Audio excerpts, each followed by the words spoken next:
और लखनऊ से गिरफ्तार आतंकियों मिनाज और मसीरुद्दीन से अब तक हुई पूछताछ में एटीएस को कई बड़ी कामयाबियां हाथ लगी हैं। दोनों आतंकियों से कई संवेदनशील शहरों और अहम जगहों के नक्शे मिले। दोनों ने बताया है कि उन्होंने अयोध्या में राम जन्मभूमि की रेकी भी कर। इसके अलावा आतंकियों के पास से काशी और मथुरा के भी नक्शे बरामद हुए। इनमें कई जगहों को हाईलाइट किया गया है। एटीएस ने मिनाज, मसीरुद्दीन और उसके आतंकी आकाओं के बीच टेलीग्राम और व्हाट्सएप पर हुई बातचीत की डिटेल भी बरामद कर दी और दोनों से पूछताछ के आधार पर अब तक 10 संदिग्धों को हिरासत में लिया जा चुका है, जिनसे एटीएस पूछताछ कर। चलिए आपको सीधा लखनऊ लिए चलते हैं। एटीएस किस तरीके से पूछताछ कर रही है, रिमांड पर जब एटीएस ने लिया है तो पूछताछ आगे कैसे बढ़ेगी, ये सब कुछ जानकारियां देने के लिए शैलेश अरोड़ा हमारे साथ जुड़ गए हैं। शैलेश, अब तक क्या तथ्य सामने आए हैं और एटीएस कैसे पूछताछ को आगे बढ़ाएगी?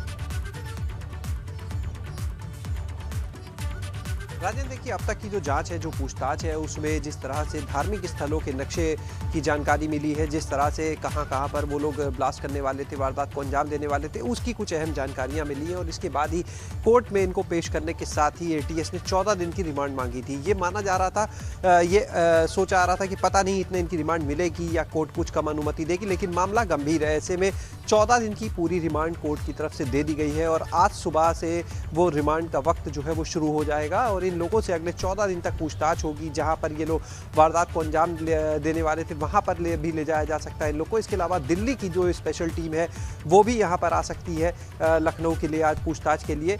कुल मिलाकर देखिए, कई बड़ी वारदातों को अंजाम देने की तैयारी थी 15 अगस्त से पहले। ऐसे में अभी कुछ जानकारियां मिल चुकी है, लेकिन ये माना जा रहा है कि अभी जो जानकारियां मिली हैं वो बहुत कम है।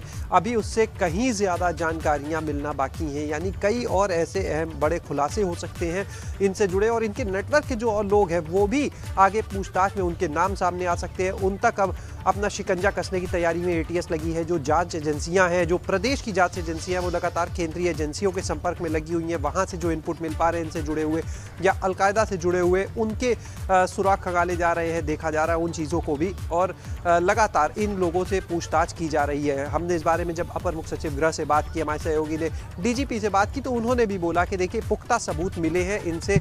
जो विदेशी हैंडलर से जुड़ी हुई जानकारियां हैं पुख्ता, वो भी इन लोगों से दोनों से मिली हैं।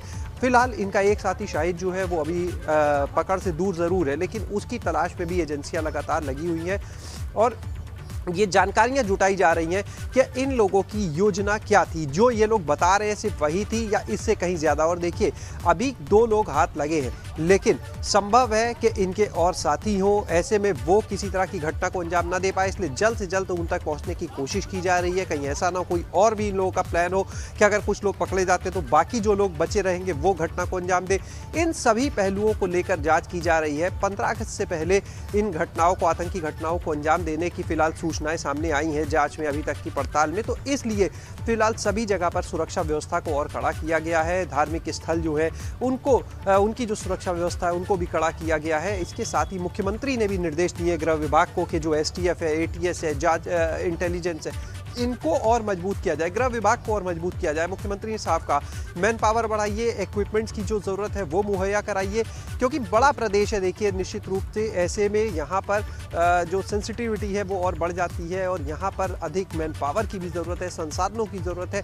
तो इसको लेकर मुख्यमंत्री ने साफ कहा है कि संसाधन आड़े नहीं आएंगे, मैन पावर आड़े नहीं आएगी, जो चाहिए वो मुहैया कराया जाएगा। लेकिन इस पूरे ऑपरेशन को जल्द से जल्द पूरा करने के लिए साफ तौर पर कहा गया है कि पूरी तरह से सभी लोग सुरक्षित रहे। बड़ा प्रदेश है, इसलिए जगह जगह छापेमारी भी चल रही है। देखिए, एटीएस की टीमें जो है कानपुर में जिस तरह से कल पूरा दिन छापेमारी का दौर चला, कई और जगह पर भी अंदर छापेमारी चल रही है। टीमें जो है वो अपनी जांच का काम कर रही हैं, लेकिन क्योंकि देखिए कॉन्फिडेंशियल मामला है, ऐसे में उन चीज़ों को उजागर नहीं किया जा रहा है। लेकिन अंदर टीमें अपने काम में लगी हुई हैं दिन रात।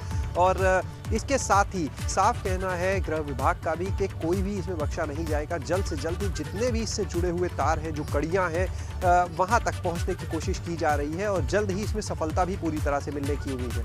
बहुत बहुत धन्यवाद आपका। और एक बड़ी खबर, 14 दिनों के लिए रिमांड पर भेजे गए हैं गिरफ्तार आतंकी। दोनों आतंकी 14 दिनों तक यूपी एटीएस के रिमांड में भेजे गए। आज सुबह 10 बजे से एटीएस रिमांड में है दोनों आतंकी। पूछताछ में दोनों ही आतंकियों के बारे में अहम खुलासे हो सकते हैं। आतंकियों का देवबंद और कानपुर कनेक्शन भी सामने आया है।